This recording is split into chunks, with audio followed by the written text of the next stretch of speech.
ሰላም ለእናንተ ይሁን የተወደዳችሁ የዩቲዩባችን ተከታታዮች እንዴት አላችሁ? ወንድማችሁ አገልጋይ አሉበል ነኝ። ዛሬም በእግዚአብሔር ቃል ወደ እናንተ መጥቻለሁ። ይህ ሆሊ ኔሽን የተሰኘው የእናንተው የወዳጆቻችን የዩቲዩብ ቻናላችን ነው። ሰብስክራይብ በማድረግ እንድትጀምሩ ስል በእግዚአብሔር ፍቅር ጠይቃችኋለሁ። ላይክ ማድረግ፣ ሼር ማድረግ የቤተሰብነት ግዴታችሁ ነውና ይህንን በማድረግ አብራችሁን እንድታገለግሉ ዛሬ የእግዚአብሔርን ቃል ይዤላችሁ መጥቻለሁ። ይህንንም ቃል በማንበብ አብረን እንጀምራለን። የእግዚአብሔር ቃል ክፍል የሚገኘው በትንቢተ ዳንኤል መጽሐፍ ምዕራፍ 1 ከቁጥር 17 እስከ 20 ድረስ ያለውን የእግዚአብሔርን ቃል በማንበብ አብረን እንጀምራለን። እንደዚህ ይላል የእግዚአብሔር ቃል ሲነበብ፣ ለእነዚህም ለአራቱ ብላቴኖች እግዚአብሔር በትምህርትና በጥበብ ሁሉ ዕውቀትንና ማስተዋልን ሰጣቸው። ዳንኤልም በራእይና በሕልም ሁሉ አስተዋይ ነበረ። እነርሱም ይገቡ ዘንድ ንጉሥ ያዘዘው ቀን በተፈጸመ ጊዜ የጃንደረቦቹ አለቃ ወደ ናቡከደነጾር ዘንድ አገባቸው። ንጉሡም በተነጋገራቸው ጊዜ ከብላቴኖቹ ሁሉ እንደ ዳንኤልና እንደ አናንያ እንደ ሚሳኤልና እንደ አዛርያ ያለ አልተገኘም።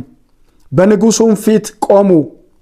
ንጉሡም በጠየቃቸው በጥበብና በማስተዋል ነገር ሁሉ በግዛቱ ሁሉ ከሚኖሩ የሕልም ተርጓሚዎችና አስማተኞች ሁሉ እነርሱ 10 እጅ የበለጡ ሆነው አገኘባቸው ይላል የእግዚአብሔር ቃል። ዛሬ እግዚአብሔር ሰጪ ነው በሚል ርዕስ ነው አጠር ላለ ደቂቃ የእግዚአብሔርን ቃል የምንነጋገረው። የተወደዳችሁ የእግዚአብሔር ቤተሰቦች በመጽሐፍ ቅዱሳችን ውስጥ ካሉ ሜጀር ከሚባሉ ፕሮፌትስ ወይንም ደግሞ የነቢያት መጽሐፍት መካከል አንዱ የትንቢተ ዳንኤል መጽሐፍ እንደሆነ ሁላችሁ ታውቃላችሁ። ትንቢተ ዳንኤል መጽሐፍን ስትመለከቱ የእምነት ኃያልነትን የምታስተውሉበት፣ ለእግዚአብሔር የመታዘዝን ቁም ነገር የምታዩበት የእግዚአብሔር ቃል ክፍል ነው። ከዚህም ባለፈ ደግሞ እግዚአብሔር አምላክ በሚታመኑት ሰዎች እንዴት አድርጎ ነገስታትን ድል የሚነሳ አምላክ እንደሆነ ማየት ማስተዋል እንችላለን። የተወደዳችሁ የእግዚአብሔር ቤተሰቦች እግዚአብሔር አምላክ ለሚታመኑት፣ እግዚአብሔር አምላክ ለእርሱ ለሚገዙትና እርሱን ለሚሰሙት፣ በእምነት ከእርሱ ጋር አብረው ለሚቆሙ ሁሉ ነገስታትን ሁሉ ድል እስኪያደርግላቸው ድረስ የሚገለጥ አምላክ ነው። ትንቢተ ዳንኤል መጽሐፍን ስንመለከት እነዚህን ሜጀር ነገሮች እናስተውላለን። እምነትን፣ ለእግዚአብሔር መታዘዝን፣ ከእግዚአብሔር ጋር መቆምን የመሳሰሉ በጣም ትልልቅ የሆኑ የመንፈሳዊ ሕይወት ልምምዶችን የምናስተውልበት የመጽሐፍ ቅዱስ ክፍላችን ነው። በዚህ ባነበብኩላችሁ ክፍል ላይ የእግዚአብሔር ቃል ሲናገር እንደዚህ ብሎ ይናገራል። ምዕራፍ 1 ቁጥር 17 ላይ እንደዚህ ይላል፣ ለእነዚህም ለአራቱ ብላቴኖች እግዚአብሔር በጥበብና በትምህርት ሁሉ ዕውቀትንና ማስተዋልን ሰጣቸው ብሎ ይናገራል። ዛሬ እንደዚህ ልላችሁ ነው የመጣሁት። እግዚአብሔር ሰጪ አምላክ ነው። እንደ እግዚአብሔር ያለ የሚሰጥ፣ እንደ እግዚአብሔር ያለ ነገሮችን ማድረግ የሚችል መስጠት የሚችል ከአማልክት መካከል የለም፣ ከነገስታት መካከል የለም። እግዚአብሔር አምላክ ሰጪ አምላክ ነው ብለን ስንል ሁሉ ሙሉ የሆነ ምንም የማይጎድለው አምላክ ነው እያልን ነው። እግዚአብሔር አነሰኝ፣ አጠረኝ፣ ጎደለኝ፣ ነገ ተመልሰና ከነጎዲያ ነይ ብሎ የሚናገር አምላክ አይደለም። እግዚአብሔር አምላክ ለሚለምኑት፣ ወደ እርሱ ለሚጮሁት፣ በእምነት እግዚአብሔርን ለሚጠባበቁ ሁሉ የሚሰጥ አምላክ እንደሆነ ቅዱስ መጽሐፍ ይናገራል። የተወደዳችሁ የእግዚአብሔር ቤተሰቦች በዚህ መሃል እንደዚህ ብዬ ልንገራችሁ፣ ሰብስክራይብ ማድረግ አትርሱ።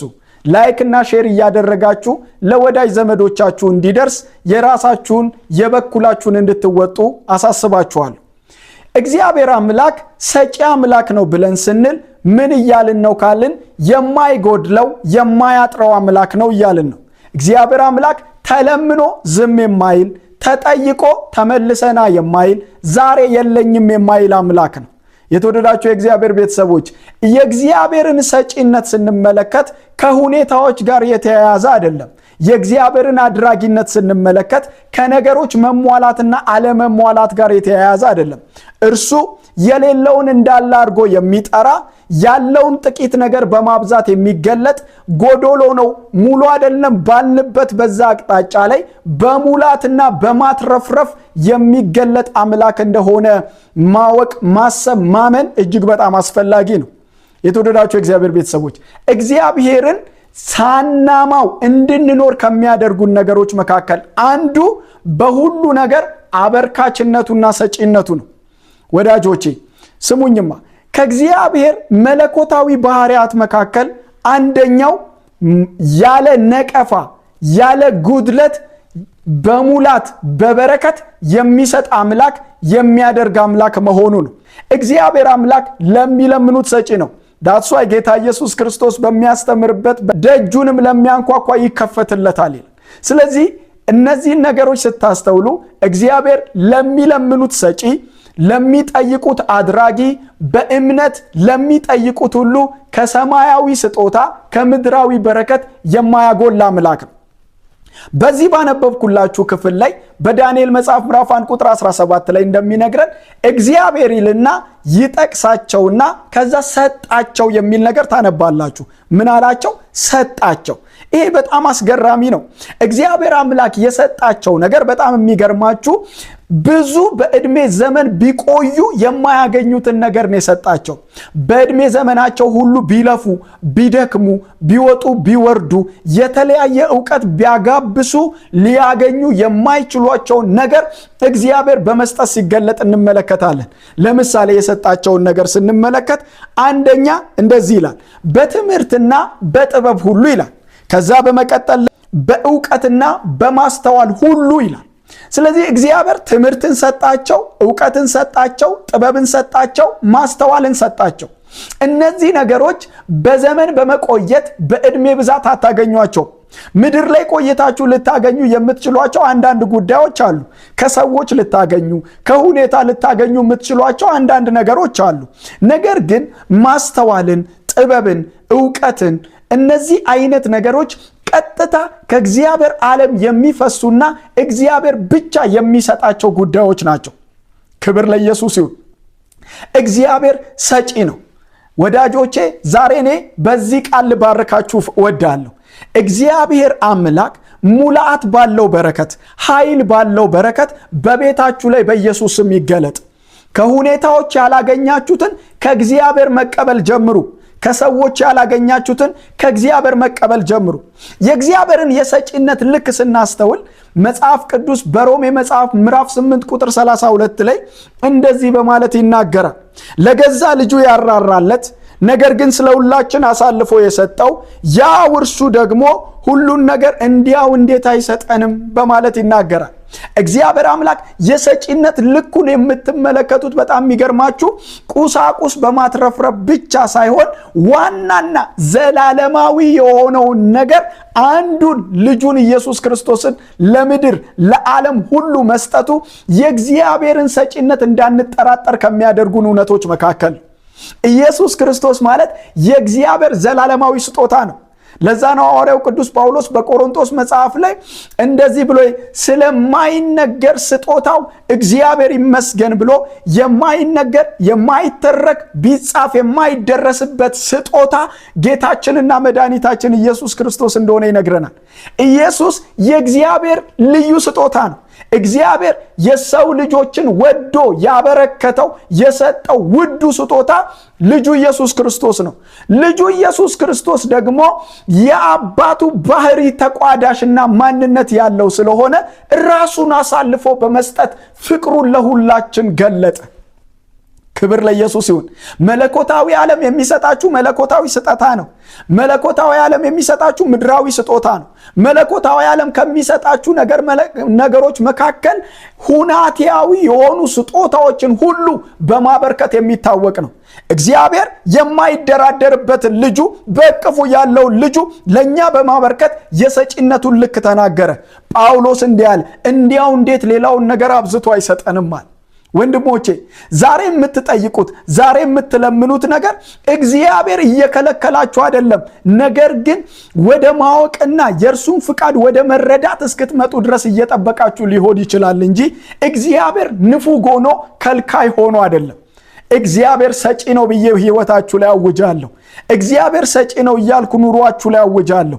እግዚአብሔር አድራጊ ነው። እግዚአብሔር ባራኪ ነው። እግዚአብሔር ሰጪ ነው። በዘመናት መካከል አነሰኝ ያላለ ጌታ፣ ጎደለኝ ያላለ ጌታ በመስጠት በህይወታችሁ ላይ ይገለጣል። እግዚአብሔር ለነዚህ ለአራቱ ብላቴኖች ትምህርትን ሰጣቸው፣ ዕውቀትን ሰጣቸው፣ ማስተዋልን ሰጣቸው፣ ጥበብን ሰጣቸው፣ ሞገስን ሰጣቸው። እግዚአብሔር የሰጣቸው ነገር ናቡከደነጾር አልሰጣቸውም። እግዚአብሔር የሰጣቸው ነገር የባቢሎን ምድር አልሰጠቻቸውም። እግዚአብሔር የሰጣቸው ነገር የንጉሱ ጃንደረባ አልሰጣቸውም።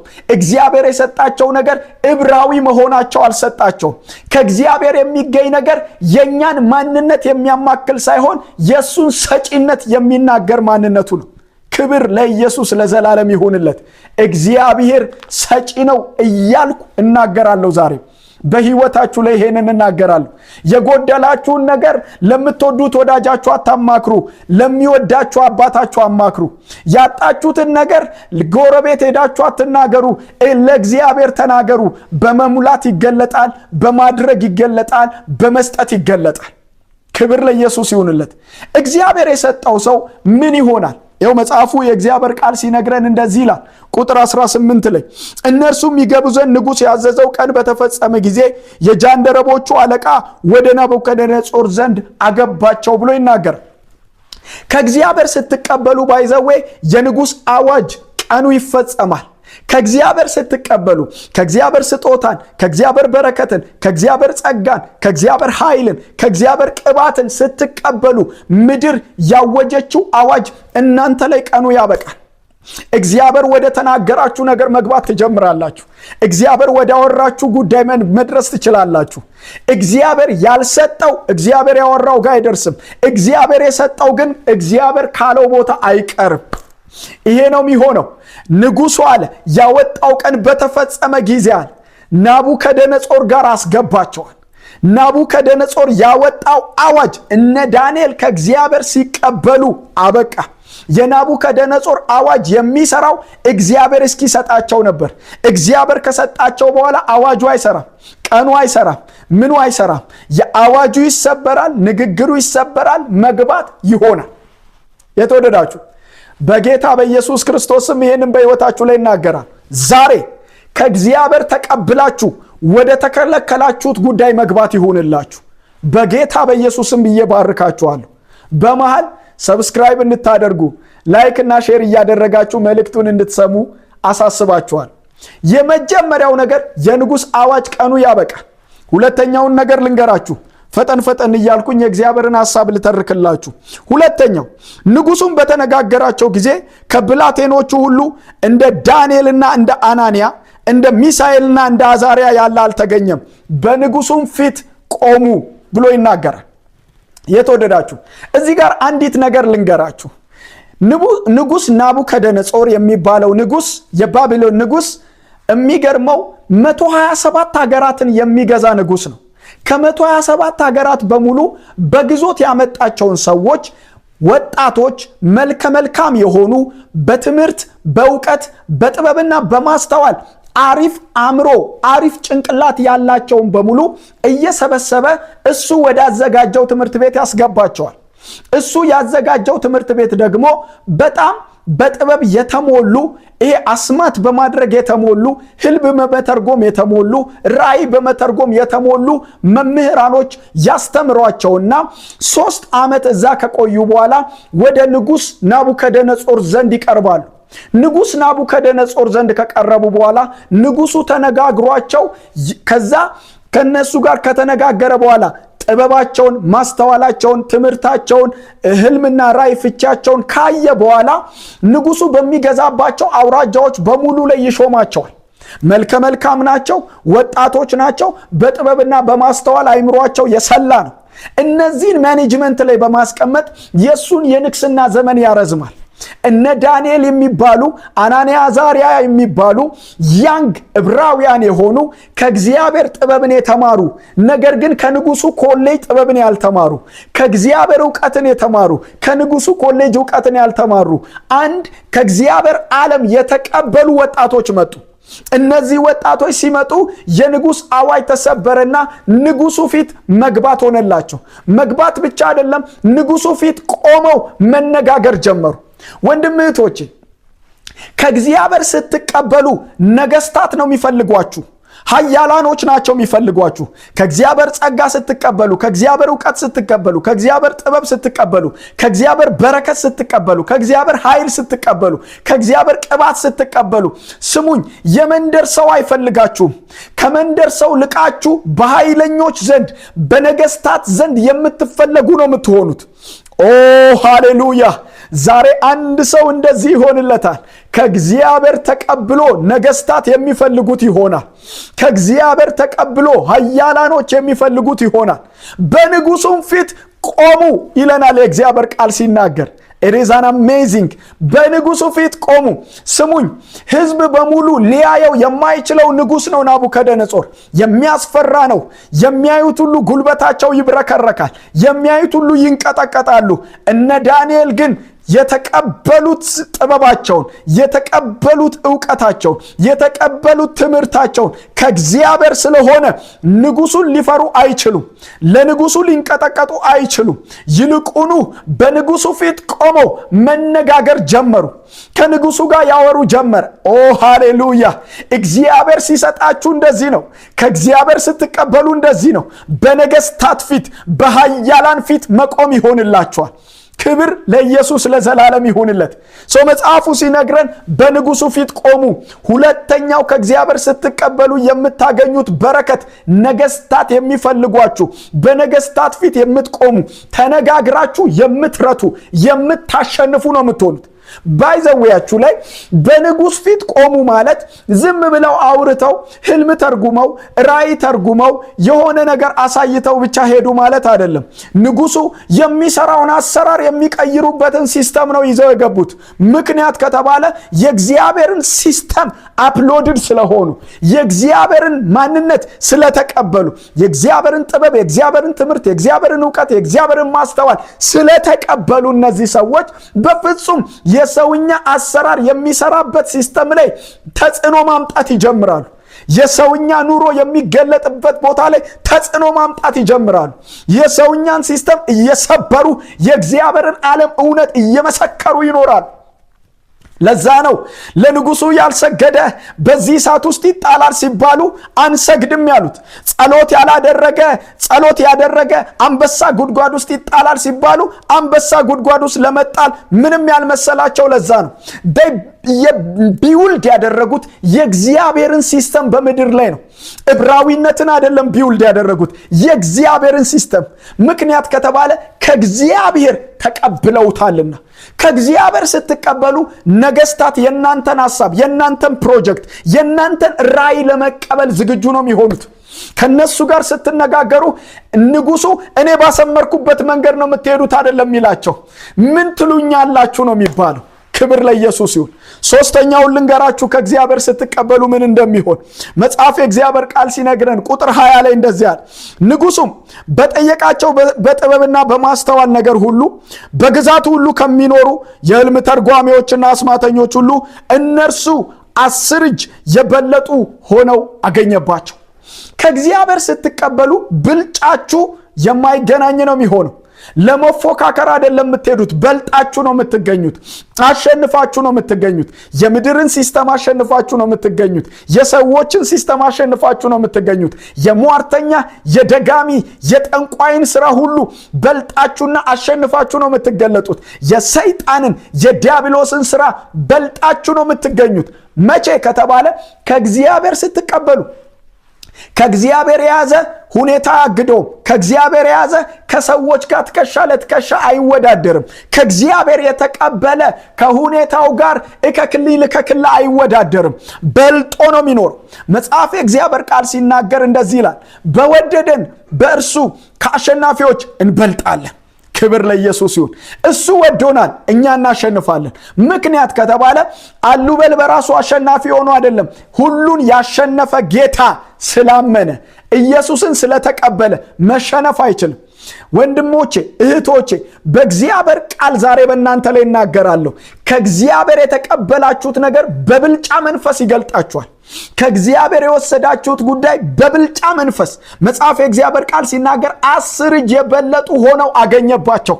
ማይ ጋድ በሙሴ ፊት ታስታውሳላችሁ መጽሐፍ እንደሚነግረን በሙሴ ፊት ሙሴ በትሩን ጥሎ እባብ ሲያደርግ የፈርዖን አስማተኛና ደጋሚዎችም መጥተው በትራቸውን ጥለው እባብ አድርገው ነበር።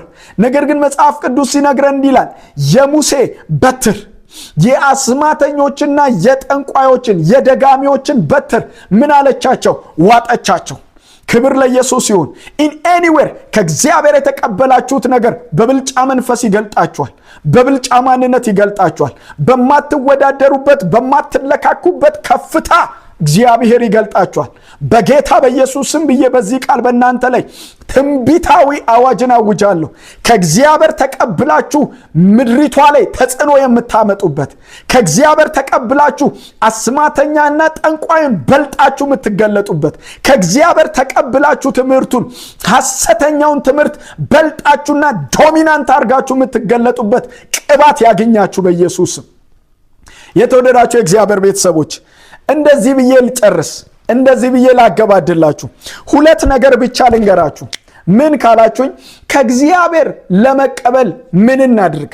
ከእግዚአብሔር እጅ ከእግዚአብሔር በረከትን ለመቀበል፣ ከእግዚአብሔር ዕውቀትን ለመቀበል፣ ከእግዚአብሔር ጥበብን ለመቀበል ምን እናድርግ?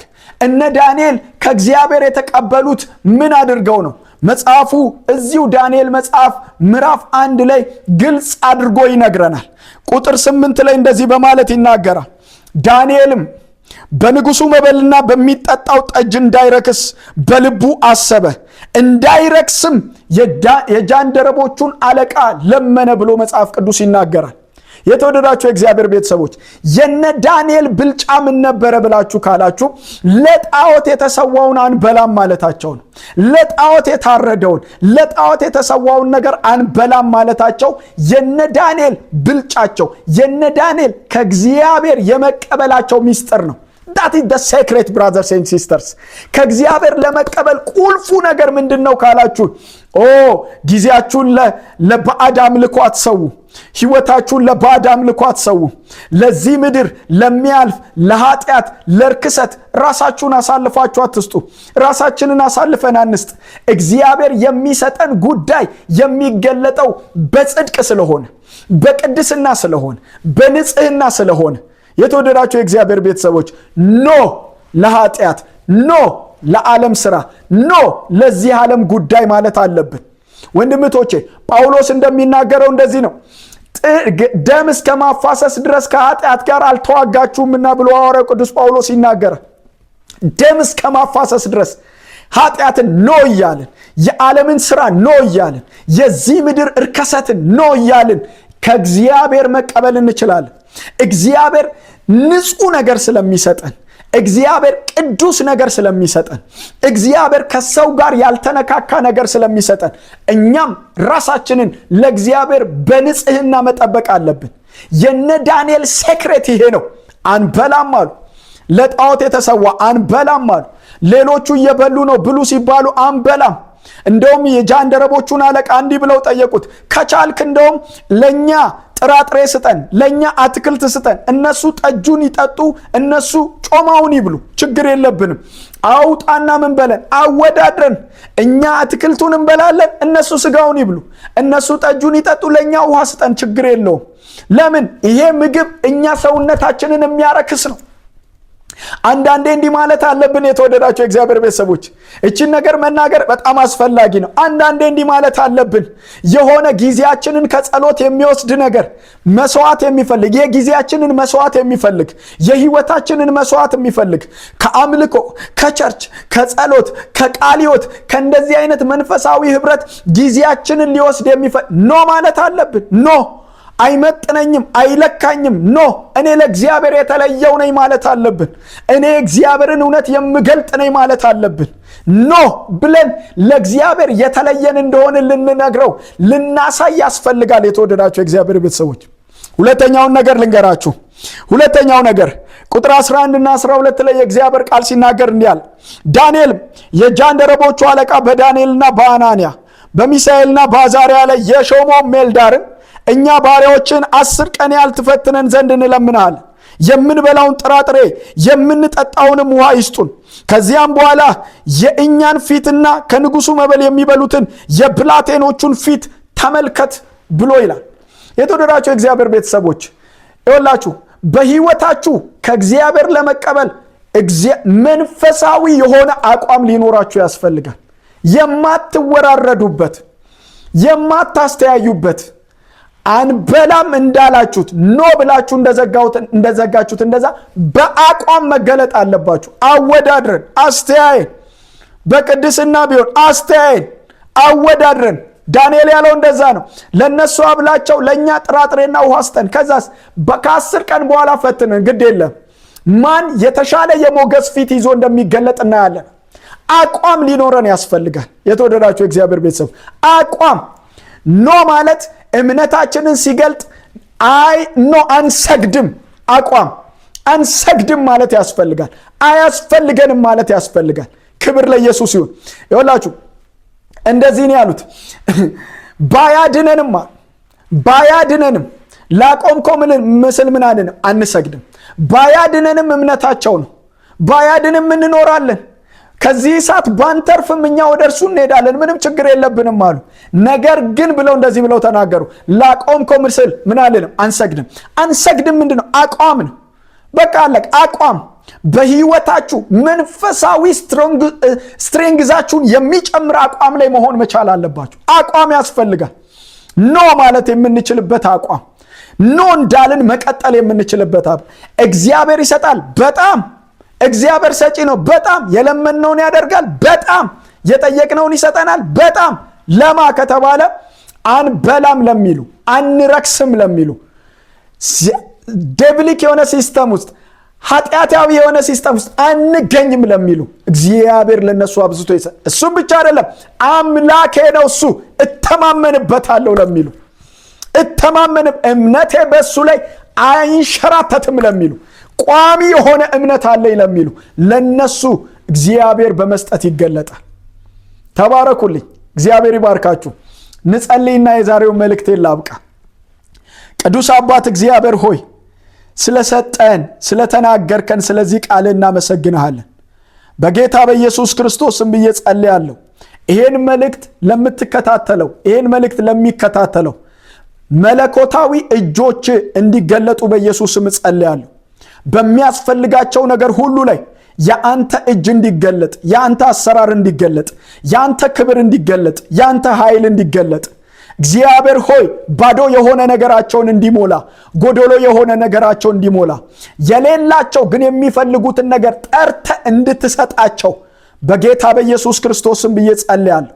የምትሰጣቸው ነገር ጌታ ሆይ በነገስታት ፊት የሚገልጣቸው እንዲሆን፣ የምትሰጣቸው ነገር ጌታ ሆይ በብልጫ መንፈስ የሚገልጣቸው እንዲሆን እግዚአብሔር ሆይ ካንተ ለመቀበል ደግሞ ራሳቸውን በማንጻት በእምነት እንዲጠብቁ የሚያስችል ጸጋ እንዲበዛላቸው በጌታ በኢየሱስ ስም ብዬ ጸልያለሁ። ሁሉ ሲሆን ለአንተ ክብር ይሁንልህ። እናመሰግናለን። ተባረኩልኝ። እግዚአብሔር ይባርካችሁ።